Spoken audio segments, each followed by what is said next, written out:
Assalamu alaikum wa rahmatullahi wa barakatuh, my beloved sisters in Islam.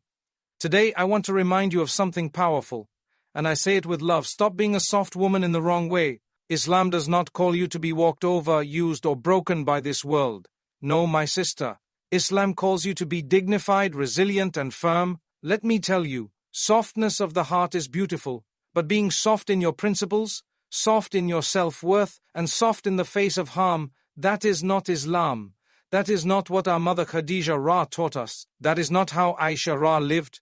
That is not what Fatima Ra showed. They were loving, yes, but they were also sharp, wise, and confident. They could not be manipulated, not even by the strongest men. Why? Because they were anchored in their faith, in their purpose, in their identity as believing women. My sister, strength is not arrogance. Strength is knowing when to walk away from what displeases Allah. How many times have you stayed silent when wrong was being done, thinking that patience means tolerating injustice? Wallahi, true patience is standing firm while obeying Allah. It's not hiding your voice when truth needs to be spoken. It's not ignoring disrespect because you fear rejection. That is not patience, that is fear. The Prophet Muhammad said, "The strong is not the one who can wrestle, but the one who controls himself in anger." Bukhari and Muslim. So control your emotions, yes, but don't suppress your worth. Don't become someone who needs constant praise to feel alive. Don't be so soft that you melt under pressure from others who don't even fear Allah. You don't need to fight like the world fights, but you do need to stand like the believing women stood, with dignity, with boundaries, with purpose. Sisters, listen carefully. The more you place your value in what people say, the softer you become in the wrong ways. But the more you place your worth in what Allah thinks of you, the stronger and more radiant you become. In this world, people will test you. Some will try to silence you. Some will try to use you. But if your connection with Allah is strong, no one can break you. So today I remind you, stop being soft in your deen. Stop being soft in your standards. Stop being soft when Allah created you to be strong. May Allah grant you strength like Maryam Az, wisdom like Aisha Ra, and courage like Khawla bint al-Azwar Ra. Ameen. Islam honors strength in women, not just physical or worldly strength, but inner, spiritual, and emotional resilience. Often when people talk about women in religion, they assume that Islam calls women to be quiet, submissive, and passive. But that is a misunderstanding. Islam dignifies the woman who knows her worth, who stands for truth, who does not compromise her principles, and who does not allow herself to be used, manipulated, or broken down by society. The idea that a righteous Muslim woman is someone who always agrees, who never speaks up, and who sacrifices her dignity for the sake of others, that is not Islamic, that is cultural, and there's a big difference. When we look at the women honored by Allah in the Quran and in the life of the Prophet Muhammad, we see examples of incredible strength. Khadija Ra, the first believer in Islam, was not soft in the wrong way. She was a successful businesswoman, independent, decisive, and respected. She supported the Prophet not just with her wealth, but with her wisdom. She didn't hesitate to reassure him when he came down from the cave after the first revelation, terrified and unsure. She said with clarity, "Allah will never disgrace you." That was strength. That was confidence rooted in faith. Take Aisha Ra. Her knowledge shaped the Ummah. She narrated thousands of hadith, corrected companions when they made mistakes, and was consulted on major matters of religion. Would you call that soft? No, that was firmness and clarity in religion. Her mind was sharp, her tongue was confident, but always grounded in faith. Islam never said women should be weak. In fact, the believing woman is called a fortress of honor and integrity, and a fortress is not soft. A fortress does not collapse under pressure. A fortress protects. Likewise, Allah expects believing women to protect their dignity, their faith, and their values, even when the world pushes against them. Unfortunately, some sisters today are taught from a young age that being a good Muslim woman means pleasing everyone, no matter how she feels. She's told to say yes, to stay silent, to accept everything. But this kind of softness becomes dangerous. It leads to emotional manipulation, spiritual burnout, and even abusive relationships. Islam teaches balance. Be gentle, yes. Be kind, yes, but not at the cost of your boundaries and your self-worth. You're not here to be a people pleaser. You're here to be a servant of Allah. That means you must be strong. The Prophet said, "The strong believer is more beloved to Allah than the weak believer, although both are good." Muslim, that strength includes women. It includes the strength to say no when something is wrong, the strength to walk away from toxic people, the strength to raise your children on truth, the strength to lower your gaze in a world that's constantly calling you to compromise. That strength is not arrogance, it is not rebellion, it is obedience to Allah with dignity. Don't let anyone convince you that Islam wants you to be fragile. Islam wants you to be firm. A woman who can face the storm of this dunya with her head held high and her heart connected to her Creator. That's the kind of woman Allah loves. Think of Maryam as she faced the worst accusations, stood alone during childbirth, and didn't have a husband to protect her. But she had Allah, and He honored her above the women of the world. Why? Because she had taqwa, because she trusted Allah and stayed firm. My dear sister, don't mistake emotional softness for faith. It's good to be kind, it's good to have mercy. But when you find yourself compromising your deen, losing your voice, or accepting disrespect in the name of being soft, that's a problem. Islam gave you rights. Islam gave you a voice. Islam gave you the permission to protect yourself, to demand respect, and to hold firm to your values, even if people dislike it. The world needs more women who are soft-hearted but strong-willed, who can cry in tahajjud but speak with power in public, who are gentle with the weak but unshaken by criticism, who love for the sake of Allah and walk away for the sake of Allah. That balance of mercy and might is the hallmark of a true Muslim woman. So the next time someone tells you that being quiet, submissive, and easily controlled makes you righteous, remind yourself Allah honors strength, not stubbornness, not ego, but spiritual strength, and that strength begins when you fear no one but Him. Emotional intelligence is one of the greatest strengths a woman can have, not a weakness as many people mistakenly believe. In Islam, emotions are not something to suppress or be ashamed of. Rather, they are a part of our human nature, a sign of our compassion, and a means by which we connect to others and understand ourselves. However, emotional intelligence means learning how to manage those emotions, not be ruled by them. A woman who has emotional depth but lacks control becomes vulnerable, not just to others but to her own insecurities and fears. Islam doesn't call on women to erase their emotions but to channel them in ways that elevate them. The Prophet Muhammad was the most emotionally intelligent of all human beings. He cried, he felt pain, he showed affection, and he expressed grief. But he was never led by emotion in a way that made him unjust, irrational, or impulsive. He was balanced. And that is the goal for every believer, to attain emotional maturity that reflects both softness of heart and firmness of principle. This applies to women especially, because in many cultures women are conditioned to believe that their emotional side is either a weakness or a license to lose control. Islam teaches neither. Islam teaches that emotions are a trust, and you are accountable for how you act on them. For a woman to grow spiritually, she must first develop a strong connection with her own self. She must recognize her emotional triggers, the patterns that cause her to fall into despair, to react impulsively, or to seek approval where she shouldn't. Emotional intelligence means being able to feel sadness without becoming bitter, to feel love without becoming dependent, to feel anger without becoming destructive. And this strength is something the Prophet taught when he said, "The strong one is not he who defeats others in wrestling, but the one who controls himself when angry." Bukhari and Muslim. That hadith isn't just for men, it's for you too, my sister. Today, many women confuse kindness with allowing people to cross their boundaries. They confuse being emotional with being reactive. But emotional maturity means understanding the time and place for everything. There are times to cry, and there are times to speak. There are times to be patient, and there are times to draw the line. A woman who is emotionally intelligent doesn't allow herself to be constantly swayed by people's opinions or manipulated by temporary emotions. Instead, she learns to regulate her heart by anchoring it to Allah. Because when your heart is connected to the Creator, you're not easily disturbed by the creation. When a woman lacks emotional intelligence, she often becomes a victim of her own feelings. She may stay in relationships that damage her soul because she doesn't want to upset others. She may tolerate disrespect to avoid confrontation. She may carry guilt that doesn't belong to her and blame herself for things she cannot control. Islam doesn't ask this of you. Islam calls you to self-awareness and personal strength. The Prophet said, "Whoever knows himself knows his Lord." Part of knowing yourself is being honest about your emotions, not running from them, but understanding them and using them to become closer to Allah. Emotional intelligence also means having the wisdom to respond, not react. When someone insults you, you don't need to prove your worth to them. You prove your worth by remaining composed, dignified, and trusting that Allah will handle what you cannot. A woman who is quick to react to every word, every criticism, every rejection, becomes exhausted and confused.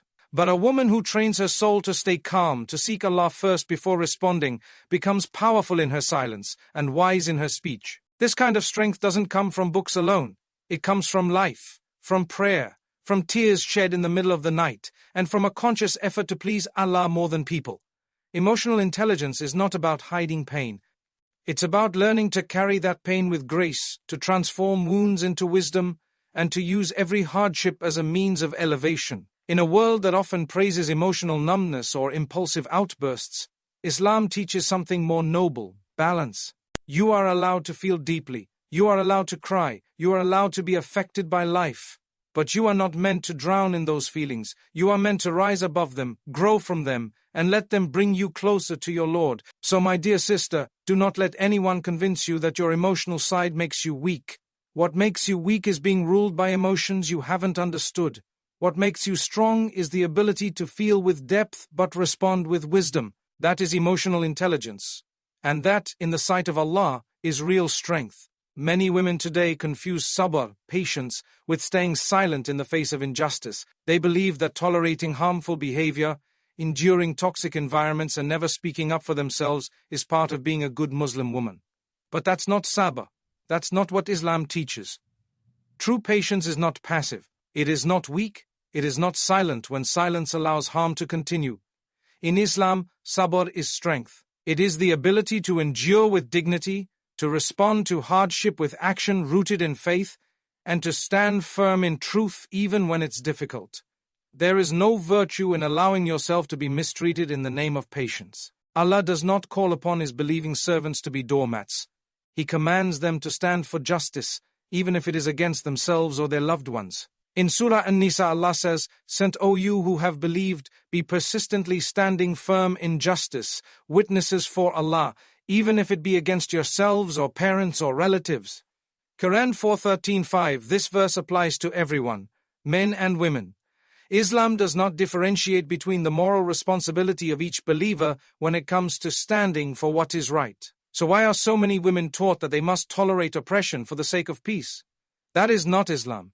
That is a misunderstanding of what sabr truly means. There is a reason why Islam forbids zulm, injustice in all its forms. Whether it is done by a ruler, a spouse, a parent, or a friend, zulm is something Allah Himself has declared forbidden. The Prophet said in a hadith Qudsi, "O my servants, I have forbidden injustice for myself and have made it forbidden among you, so do not oppress one another." Muslim. If Allah forbade injustice even upon Himself, how can we think that enduring injustice is somehow noble? Yes, there are times when we are tested, times when patience is necessary. But patience is not the same as silence. For example, when you are being wronged and you continue to make dua, take action and protect your dignity, that is sabr. But when you allow someone to keep harming you, disrespecting you, and you do nothing to stop it, thinking that this is your religious duty, that is not sabr, that is self-neglect. Islam never encourages you to neglect yourself. The Prophet said, there should be neither harming nor reciprocating harm. Ibn Majah, this hadith is a foundational principle in Islamic ethics. It tells us that both harming others and allowing harm to continue are against the spirit of Islam. So if you are in a situation where you are constantly being mistreated, whether emotionally, physically, or verbally, and you remain in that situation believing it is part of your faith to do so, you need to re-evaluate. Islam commands you to protect your dignity and your heart. Look at how the Prophet treated women. He never allowed their voices to be silenced. Women came to him with their complaints, their questions, and their concerns. And he listened. He didn't tell them, "Be patient and remain silent." He addressed their pain. When one woman came to complain about her husband's harsh behavior in Surah Al-Mujadilah, Allah revealed verses acknowledging her pain and injustice. Indeed, Allah has heard the statement of the woman who argues with you, O Muhammad, concerning her husband. Quran 58:1. If Allah heard her voice from above the heavens, how can we tell women today to stay silent? We must understand that sabr is an active process. It involves spiritual effort, emotional control, and wise action. It doesn't mean allowing someone to abuse your kindness or take advantage of your loyalty. If someone is harming you, you have every right, according to the Sharia, to defend yourself, to speak out, and to seek change. That does not make you rebellious. That makes you strong. That makes you a believer who understands the value Allah has given her. When a woman stops confusing silence with piety, she begins to live Islam the way it was meant to be lived, with confidence, with strength, and with balance.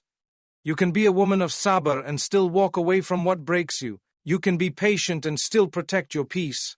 Islam is not a religion that calls you to suffer quietly. It calls you to stand with dignity, to speak with wisdom, and to act with courage. So, dear sister, do not think your worth is in how much pain you can endure.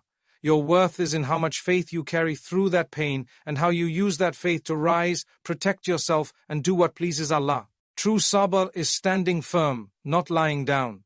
When we look into the lives of the greatest women in Islamic history, we do not find fragile, passive, or overly dependent personalities. What we see are examples of strength, wisdom, and courage.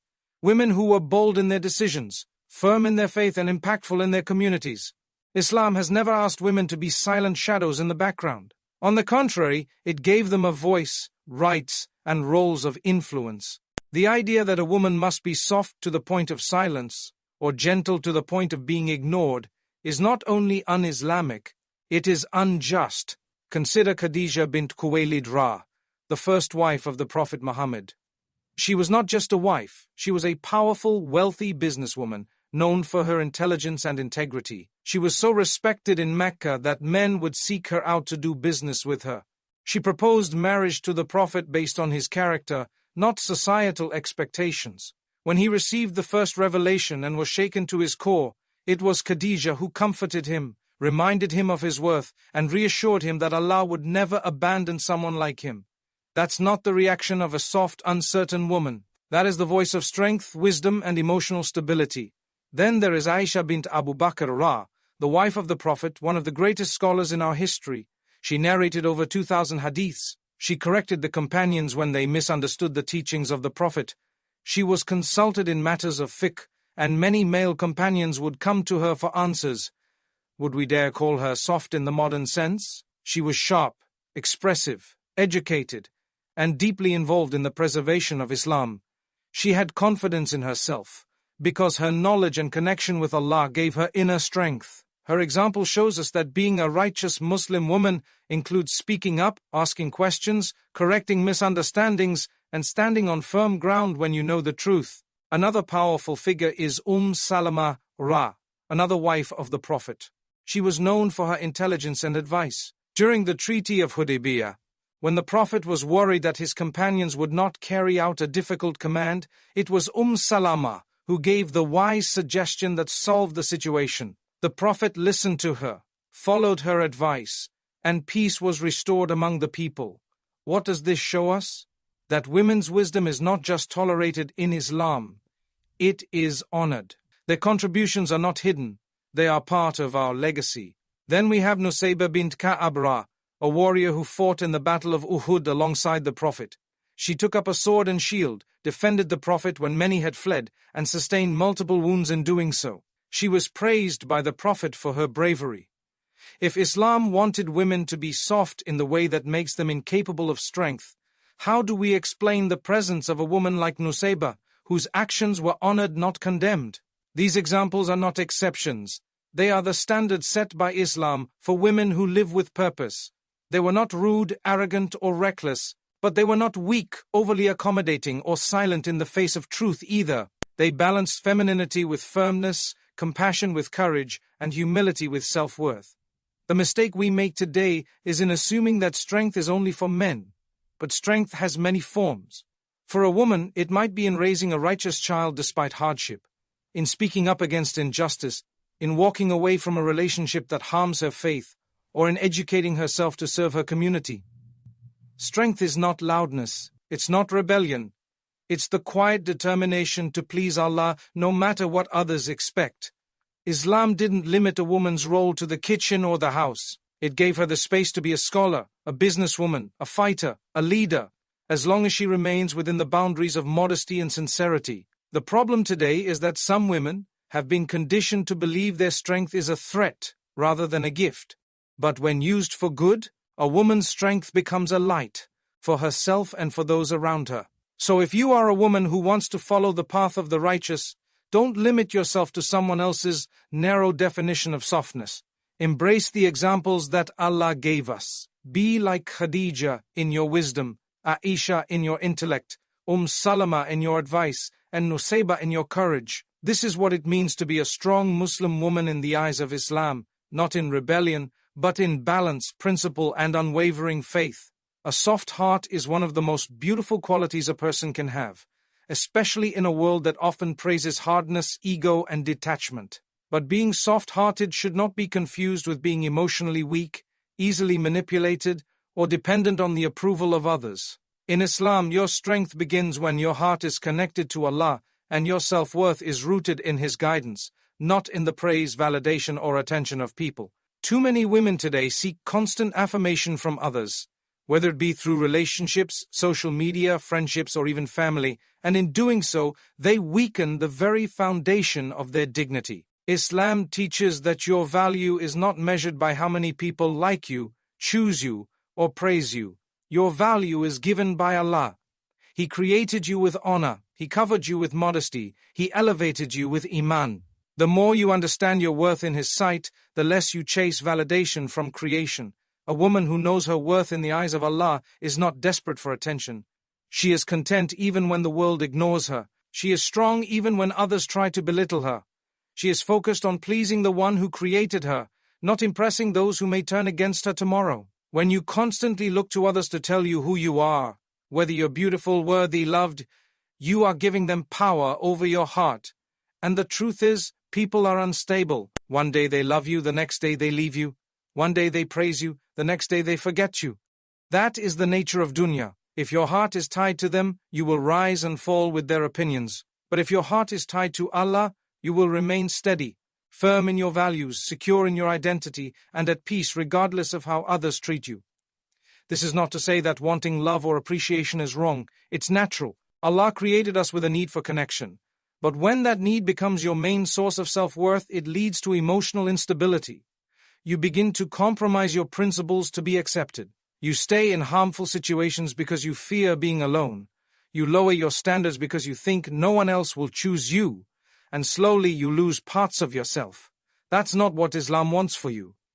Islam wants you to build your foundation on La ilaha illallah, on knowing that no one and nothing can complete you except your Creator.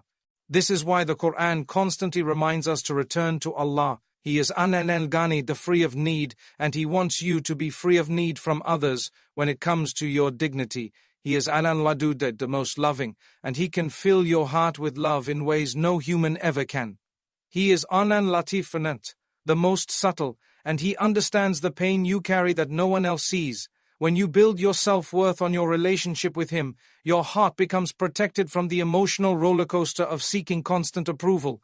A woman who relies too much on others for emotional fulfillment becomes vulnerable to disappointment, heartbreak, and spiritual emptiness. But a woman who builds her inner world through prayer, reflection, and obedience to Allah gains a sense of stability that no one can take from her. She is the one who can be rejected and still smile. She can be misunderstood and still speak the truth. She can be alone and still feel loved, because her heart is filled by the one who never abandons her.